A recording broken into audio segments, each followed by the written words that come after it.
sejam A anel comutativo e Azinho um elemento de A, mostre que A vezes o Azão, que é o conjunto dos A's vezes Rzinho, onde esse Rzinho pertence ao anel A, é um ideal de A. Para provar que um conjunto I, um I qualquer, é ideal de A, para quem não viu, a gente usa essa notação, esse triangulinho aqui, indicando que o I é ideal de A, esse conjunto I precisa satisfazer 3 condições. Na verdade, são 2, mas aqui eu posso pegar uma delas e desmembrar em 2. O I, munido com a adição, precisa ser subgrupo do A. O que isso quer dizer? Lá da definição de como verificar se um conjunto é subgrupo, temos que avaliar, primeiro, se o I é não vazio, e segundo, se dados x e y pertencentes a I, quando realiza a operação de um elemento com seu inverso, isso também pertence ao I. Aqui, só lembrando, né, quando a gente usa a notação multiplicativa pensando em grupos, essa condição é equivalente a dizer que x vezes y a menos 1 pertence a I. Só que aqui no nosso caso, como a operação é adição, o I é menos 1, o inverso aditivo é menos y. Então isso aqui é como se fosse x mais y a menos 1, pensando na aditividade, é menos y. E aí por isso que a gente coloca direto aqui que x menos y pertence ao I. Então aqui só um parênteses, só para lembrar as condições para provar que é um subgrupo. O conjunto tem que ser diferente de vazio e o x vezes y menos 1 tem que pertencer ao I. A segunda condição, para um certo Azinho que pertence ao I e um certo x que pertence ao A, então A vezes x pertence a I e x vezes A pertence a I.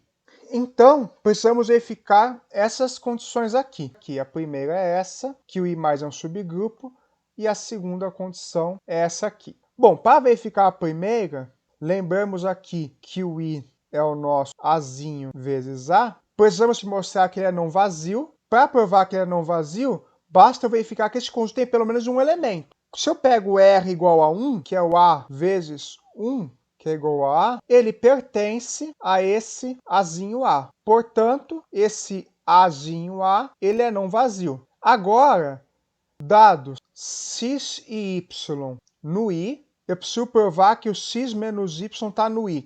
Se o x pertence ao I, então esse x ele tem que ser da forma A vezes algum elemento do anel A. Eu vou escrever aqui como sendo AS.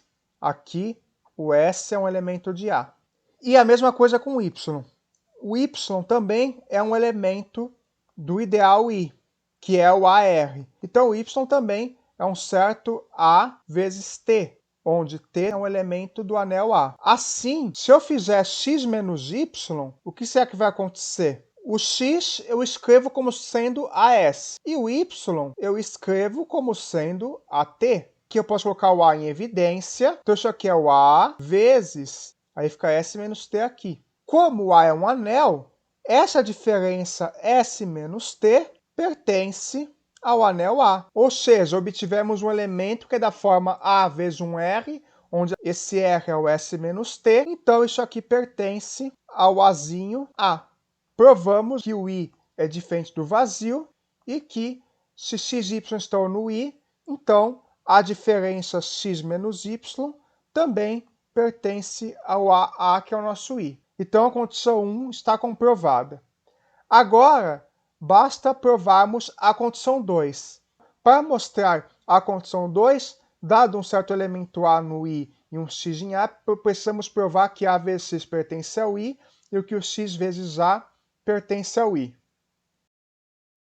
Para evitar confusão com a definição de AA, eu vou mudar aqui o A para B, tá? Então, a condição 2, precisamos provar que dado um B em I e um x que está em A, B vezes x pertence ao I e x vezes B também pertence ao I. Se o B pertence ao I, que é o A vezes A, isso quer dizer, se o B pertence a esse conjunto aqui, que o B é A vezes um certo R que está no anel A. Então, eu consigo escrever o B como sendo um elemento A vezes um certo R, onde esse R é um elemento de A. Assim, B vezes X, como B é A vezes R, substituindo aqui, isso aqui fica A, R, X, porque o B é A vezes R.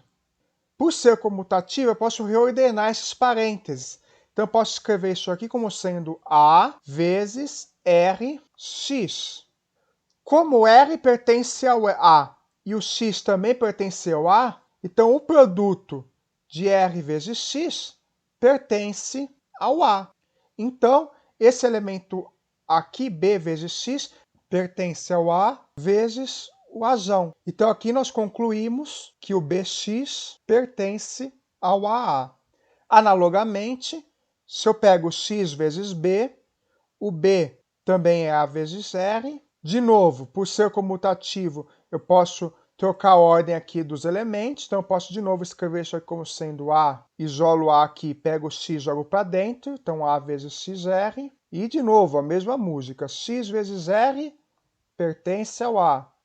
Então, isso aqui é Azinho vezes um elemento do anel A, que é o nosso ideal I. Então, concluímos que XB pertence ao AA. Está comprovada a condição 2. Logo, como esse conjunto AA é um subgrupo aditivo de A e satisfaz a segunda condição, que dado um elemento nesse ideal A e um elemento no anel A, x vezes A pertence a esse A e o A vezes x pertence ao A também, então concluímos que, como as condições 1 e 2 são verdadeiras, o A vezes A é um ideal de A, e isso finaliza essa questão.